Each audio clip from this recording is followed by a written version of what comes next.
Hello and welcome to starfish travel corporation. मेरा नाम है यशदीप मलिक। तो आज इस वीज़ा की सीरीज़ को कंटिन्यू करते हुए हम आपके पास इन्फॉर्मेशन लेकर आए हैं आयरलैंड की। आयरलैंड आप किस वीज़ा पे जा सकते हैं? क्या यूके के वीज़ा में जा सकते हैं, शेंगन के वीज़ा में जा सकते हैं, या आयरलैंड का अलग से वीज़ा लेना होता है? उसकी क्या क्या रिक्वायरमेंट्स है, क्या उसका प्रोसेस है, क्या उसकी डॉक्यूमेंटेशन है, और वीज़ा मिलने के चांसेस को कैसे हम इंक्रीज़ कर सकते हैं, रिजेक्शन के चांसेस को कैसे कम कर सकते हैं, ये सारी इन्फॉर्मेशन मैं आज आपको इस वीडियो में बताने वाला हूँ। तो अगर आप हमारे नए दर्शक हैं तो इस चैनल को ज़रूर सब्सक्राइब करें, क्योंकि इस तरह की इन्फॉर्मेटिव वीडियोस हम आपके लिए बनाते रहते हैं। और वीडियो के एंड में अगर आपके पास कोई क्वेश्चंस है, कंसर्न्स हैं, तो आप उसे कमेंट में मेंशन कर सकते हैं, हम डेफिनेटली उसको रिप्लाई करेंगे। तो आइए जानते हैं। तो सबसे पहला पॉइंट है कि आयरलैंड यूके का हिस्सा नहीं है। यूके का हिस्सा नॉर्दर्न आयरलैंड है। आयरलैंड एक सेपरेट कंट्री है जिसकी डबलिन कैपिटल है। और लेकिन आप आयरलैंड में फिर भी यूके के वीज़ा से ट्रैवल कर सकते हैं अगर आप आयरिश ब्रिटिश वीज़ा स्कीम के अंडर ट्रैवल करते हैं, जो कि चाइनीज़ और इंडियन नेशनल्स को दी गई है। उसमें आप यूके वीज़ा को यूज़ करके उसी की वैलिडिटी के अंडर आप डबलिन में एंट्री ले सकते हैं। हालांकि हमने काफ़ी सारे हमारे पास रिव्यूज़ आए हैं, काफ़ी सारे हमारे जो क्लाइंट्स हैं उन्होंने बताया, हमारे जो पार्टनर्स हैं उनकी तरफ से भी अपडेट्स आए हैं कि वहाँ इमिग्रेशन में खासा प्रॉब्लम हो जाती है। तो उसको अवॉइड करने के लिए हम क्या कर सकते हैं वो भी मैं आज आपको बताऊँगा। तो सबसे पहले शुरू करते हैं इसके प्रोसेस को लेके। आयरलैंड का आप एप्लीकेशन फॉर्म ऑनलाइन फिल कर सकते हैं। ऑनलाइन जो लिंक है वो है www.visas.ir/avats/online home। काफ़ी लंबा लिंक है, हो सकता है मैंने गलती कर दी हो आपको बताते वक्त, तो ये नीचे डिस्क्रिप्शन में मेंशन्ड है। आप इसे क्लिक करके ऑनलाइन एप्लीकेशन फिल कर सकते हैं, और वहीं पर आपको VFS का लिंक भी दिखाई देगा जहां पर आप ऑनलाइन पेमेंट चाहे तो कर सकते हैं। अगर आप खुद फाइल कर रहे हैं तो इन लिंक्स को फॉलो करिए। अगर आपके एजेंट या आपकी तरफ से कोई थर्ड पार्टी कर रही है तो उनको ये चीज़ें फॉलो करनी होंगी। अब आ जाते हैं इसके डॉक्यूमेंटेशन के ऊपर। तो सबसे पहले डॉक्यूमेंट जो होता है वो आपकी फ़ी रिसिप्ट। जब आप फ़ी पे कर देते हैं तो आपको एक रिसिप्ट मिलती है, उस रिसिप्ट को आपको शो करना होता है कि आपने प्रॉपरली फ़ी पे करी है। दूसरा आपका डॉक्यूमेंट रिक्वायर्ड रहेगा पासपोर्ट, जिसकी वैलिडिटी 6 महीने की होनी चाहिए, और 2 ब्लैंक पेजेस भी होने चाहिए। अगर आपके पुराने पासपोर्ट हैं जो एक्सपायर हो चुके हैं तो वो भी आपको लगाने चाहिए। तो नेक्स्ट पॉइंट है आपका फ़ोटोग्राफ का। इसमें आपकी 2 फोटोग्राफ की रिक्वायरमेंट रहेगी। 45 to 50 multiplied by 35 to 38 mm के साइज़ में आप फ़ोटो अपनी इजीली खिंचवा सकते हैं। वाइट या ऑफ वाइट बैकग्राउंड आप रख सकते हैं। आपका फोकस एकदम क्लियर और शार्प होना चाहिए, और 70 to 80% होना चाहिए। और इस चीज़ का आपको ध्यान रखना है कि कोई टिंटेड ग्लासेस या सन ग्लासेस के साथ आप फोटो ना खिंचवाएं। कोई आपके फेस का, स्पेशली फीमेल्स का, कोई बालों की वजह से कोई फेस का कोई हिस्सा ढक ना रहा हो, थोड़ा इस चीज़ का ध्यान रखिए। नेक्स्ट रिक्वायरमेंट है आपकी एप्लीकेशन समरी शीट, जो मैंने आपको लिंक अभी बताया था, जो डिस्क्रिप्शन में भी मेंशन्ड है, ये आपको वहाँ से मिलेगी। तो ये भी आपको साथ में अटैच करना होगा। नेक्स्ट रिक्वायरमेंट है आपका कवरिंग लेटर या फिर एप्लीकेशन लेटर आप जिसे कह सकते हैं। ये एक तरीके से आपका इंट्रोडक्शन है जो आप आयरिश कॉन्सुलेट को देते हैं अपने फाइल के बारे में, कि आप वहाँ पे क्यों जाना चाहते हैं, पर्पस ऑफ ट्रैवल क्या है, आपका नाम क्या है, आपका पासपोर्ट डिटेल्स, किस डेट में जाएंगे, कौन सी डेट को आप वापस आएंगे। तो ये डिटेल्स उसमें मेंशन आप कर सकते हैं। इसको बहुत छोटा या लंबा बनाने की ज़रूरत नहीं है। एडिक्वेटली ही इसके अंदर मटेरियल होना चाहिए। अननेसेसरी का इसमें मटेरियल आप इंक्लूड ना करें। आपको इसमें कोई ज़रूरत नहीं है लिखने की कि आपने अब तक कितनी नौकरियां कर ली हैं, कहाँ कहाँ आपने पढ़ाई करी है। ये कुछ लिखने की इसमें ज़रूरत नहीं है। सिर्फ स्टिक टू द पॉइंट, और पॉइंट टू पॉइंट ही आप इसमें अपनी इन्फॉर्मेशन मेंशन करें। नेक्स्ट डॉक्यूमेंट्स है आपके ट्रैवल डॉक्यूमेंट्स। ट्रैवल डॉक्यूमेंट्स में starting from your travel itinerary, जिसमें day wise plan comprehensively mention होना चाहिए कि आप पहले दिन क्या कर रहे हैं, दूसरे दिन कहाँ जा रहे हैं, तीसरे दिन आपकी क्या एक्टिविटी है, वो सब उसमें प्रॉपरली मेंशन होना चाहिए।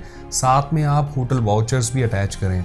आप कौन कौन सी होटल्स में जाके रुक रहे हैं उनके वाउचर्स आप बना सकते हैं और इसमें अटैच कर सकते हैं। और अपनी फ़्लाइट का PNR भी आप अटैच कर सकते हैं। As of now Irish embassy confirmed air ticket की डिमांड नहीं करती है, तो वो आपके टिकट का पीएनआर भी एक्सेप्ट करते हैं। इन केस अगर आपका वीज़ा रिफ्यूज़ भी हो जाता है तो इससे आप उनको क्वेश्चन नहीं कर सकते कि आपका नुकसान हो गया, तो इसलिए वो टिकट पीएनआर ही एक्सेप्ट कर लेते हैं और कोई भी फेक टिकट लगाने की अननेसेसरी कोई ज़रूरत है ही नहीं। नेक्स्ट रिक्वायरमेंट है आपके फाइनेंशियल डॉक्यूमेंट्स, यानी आपका फाइनेंस कितना स्ट्रॉन्ग है। यहाँ पे आपको 6 महीने की अकाउंट स्टेटमेंट अपनी दिखानी होगी जिसमें आपके फंड्स प्रॉपरली होने चाहिए। कितने फंड्स होने चाहिए ये एक कंट्रोवर्शियल इशू है, क्योंकि कुछ लोग कहते हैं कि बहुत ज़्यादा अमाउंट दिखाना पड़ता है आयरलैंड के लिए और कुछ लोगों का कहना है कि थोड़े से अमाउंट में बात बन जाती है। अगर मैं आपको अपने एक्सपीरियंस से बताऊं तो मेरे अकॉर्डिंग आपको 3 लाख के आसपास का पर पर्सन का फिगर एक रिलेवेंट फिगर रहता है। यानी अगर आप एक कपल वहाँ पे घूमने जा रहे हैं और आप अपना अमाउंट 6 लाख तक भी दिखा लेते हैं, इनफैक्ट 5.5 लाख भी दिखा देते हैं, तो वो सफिशिएंट रहता है। डिपेंड करता है कि आपने अपना क्या ट्रैवल प्रोग्राम दिखाया है। अगर आपने हर जगह 5 स्टार लग्जरी रिजॉर्ट्स लिए हुए हैं और आपने बिजनेस क्लास टिकट्स दिखाई हुई हैं तो उस केस में ये फंड्स कम पड़ सकते हैं। नेक्स्ट प्रूफ होगा आपका एम्प्लॉयमेंट प्रूफ कि आप करते क्या हैं। अगर आप किसी कंपनी में जॉब करते हैं वहाँ से आपको लेटर हेड के ऊपर स्टैंप लगा हुआ साइंड प्रॉपरली एक एनओसी लेटर लेना होगा जिसमें ये प्रॉपरली मेंशन्ड हो कि आप वहाँ पे जॉब कर रहे हैं, कब से कर रहे हैं, क्या आपका सैलरी पैकेज है और आपने छुट्टियाँ प्रॉपरली वहाँ से सैंक्शन करवा ली हैं और आप ड्यूटीज़ को रिजॉइन भी करेंगे और किसी सीनियर से आपको ये साइन भी कराने होंगे। अगर आप बिजनेस करते हैं तो बिजनेस रजिस्ट्रेशन पेपर साथ में लगा लीजिए, पार्टनरशिप में है तो पार्टनरशिप डीड लगाइए, प्रोप्राइटरशिप है तो उसके पेपर्स लगाइए, जीएसटी का सर्टिफिकेट भी लगा सकते हैं। और अगर आप ऐसा कोई बिजनेस करते हैं जो रजिस्टर्ड नहीं है, जैसे कि आपकी कोई रेंटल इनकम आती है तो उसमें रेंट एग्रीमेंट के पेपर लगाइए, जो आपकी प्रॉपर्टी जो रेंटेड है उसके पेपर्स लगाइए। अगर आप पेंशनर हैं तो रिटायरमेंट लेटर लगाइए, पेंशन स्लिप साथ में लगा सकते हैं, अकाउंट स्टेटमेंट जिससे मैच हो जाए कि आपकी पेंशन प्रॉपरली आती है।